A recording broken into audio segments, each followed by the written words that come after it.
এই দুনিয়ার পুরো জীবনটা এটা হচ্ছে লালসাময় একটা জীবন, লোভ, মরিচিকা, মায়াজাল। এই মায়াজালে আমরা আটকে আছি, ফলে মৃত্যুর কথা আমরা ভুলে গিয়েছি। পাগলের মতো ছুটছি, আরো টাকা লাগবে, আরো খ্যাতি লাগবে, আরো যশ লাগবে, আরো দাপট লাগবে। আমার এত টাকা দিয়ে কি হবে? এত সম্পদ দিয়ে কি হবে? এত ব্যস্ততা দিয়ে কি হবে? তোমার স্টপ, থামুন, অনেক হয়েছে। আন্না, থামুন, take a rest, take a breath and think about death. Think that you have to go back to your Lord. একটু বসেন না, একটু ভাবেন যে আমাকে চলে যেতে হবে, চলে যেতে হবে। এই কোলাহল, এই ব্যস্ততা, এগুলো থাকবে, থাকবো না আমি। সাইয়েদনা ওমর ফারুক বলেছেন, মুতু ক্বাবলা আন তামুতু, মরার আগে একবার মরো।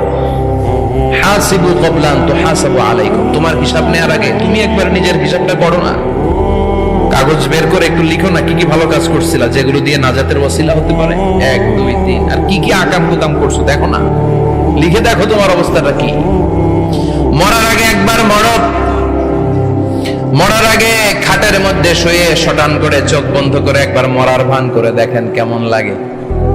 চোখটা বন্ধ করেন আর ভাবেন আপনি নাই, কি কি হতে পারে ভাবেন। আপনার ছেলেমেয়েরা কান্না জুড়ে দিবে, আপনার প্রাণের স্ত্রী বিলাপ শুরু করে দিবে, বন্ধু বান্ধবের চিৎকার আর মাতম, স্থানীয় এলাকার মসজিদে ঘোষণা, অমুক এলাকার নিবাসী অমুক ভাই অমুকের ছেলে অমুক দুনিয়ায় নাই। সব আত্মীয়রা চলে আসবে, ফেসবুকে স্ট্যাটাস দেয়া হবে, সবাই সবাইকে জানাবে বিকাল 4টায় অমুক হাই স্কুল ময়দানে আপনার জানাজা।